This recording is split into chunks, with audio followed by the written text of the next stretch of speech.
ہم نے سبق پڑھ لیا ہے، اب ہم دوسرے دن کے کام کی طرف بڑھتے ہیں۔ یہاں ہمارا کام تحریری نوعیت کا ہوگا۔ اس کے لیے آپ کو 40 منٹ مختص کرنا ہوں گے۔ سب سے پہلے ہم مشکل الفاظ کے معنی لکھیں گے۔ اس کے لیے آپ کو کتاب میں موجود لغت یا فرہنگ کو استعمال میں لانا ہوگا۔ الفاظ ہیں بساط، خلل۔ ان مشکل الفاظ کے معنی آپ اپنی کاپی میں خشک کر تحریر کریں گے۔ بساط، خلل، خوشنودی، سرت، فی البدی، وضع داری۔ اس کے لیے آپ کتاب کے آخر میں لغت یا فرہنگ موجود ہیں، وہاں سے آپ مدد لے سکتے ہیں یا اس کو استعمال میں لا سکتے ہیں۔ اس کے بعد ہم سوال نمبر 1 کی طرف بڑھیں گے۔ سوال نمبر 1 کے اجزاء الف، ب، جیم، دال، واو اور ہے۔ اس کے جوابات آپ اپنی جوابی کاپی پر تحریر کریں گے۔ اس کے لیے آپ اہم نکات سے مدد لے سکتے ہیں۔ سبق کو آپ اچھے سے سمجھ چکے ہیں۔ اب آپ کو سوالات کے جوابات دینا آپ کے لیے بہت آسان ہو جائے گا۔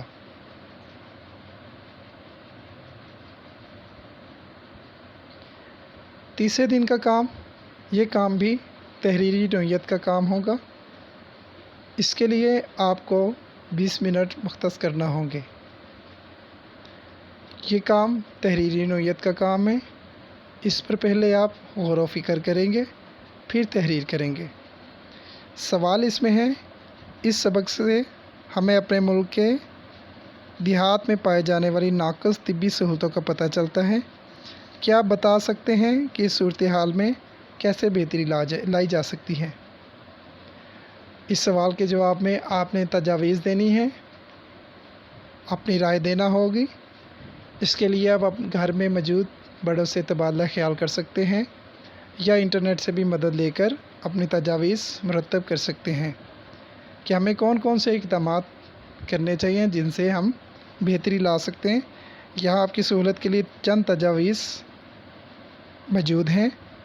ان کے علاوہ آپ اس طریقے سے کالم کی صورت میں آپ تجاویز مرتب کر سکتے ہیں اور اس کو تحریر کر سکتے ہیں، جس کے لیے آپ کو بتایا کہ آپ تبادلہ خیال بھی کر سکتے ہیں اور اس کے ساتھ ساتھ گھر میں موجود انٹرنیٹ وغیرہ سے بھی مدد لے کر آپ یہ تجاویز مرتب کر سکتے ہیں، اور اس کے ساتھ ساتھ اپنے ارد گرد کے جو ماحول ہے اس میں بھی آپ مد نظر رکھتے ہوئے دیکھ سکتے ہیں کہ دیہاتوں کے اندر یا ولیجز کے اندر یا وہ علاقے جو شہر سے دور ہیں وہاں پر طبی سہولیات کیسی ہوتی ہیں اور ان کو ہم بہتر کیسے کر سکتے ہیں۔ اس کے حوالے سے اپنی تجاویز اور رائے آپ دیں گے۔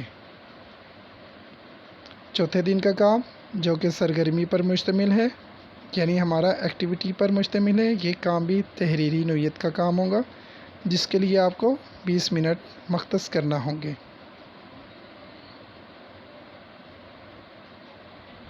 جس کے لیے آپ کو 30 منٹ مختص کرنا ہوگے۔ یہاں پر آپ پیراگراف تحریر کریں گے۔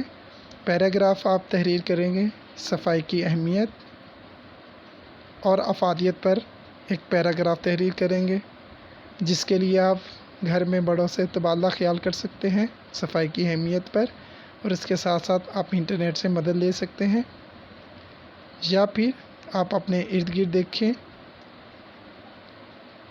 کہ صفائی کتنی ضروری ہے اور صفائی کو ہم کس طریقے سے مزید بہتر کر سکتے ہیں۔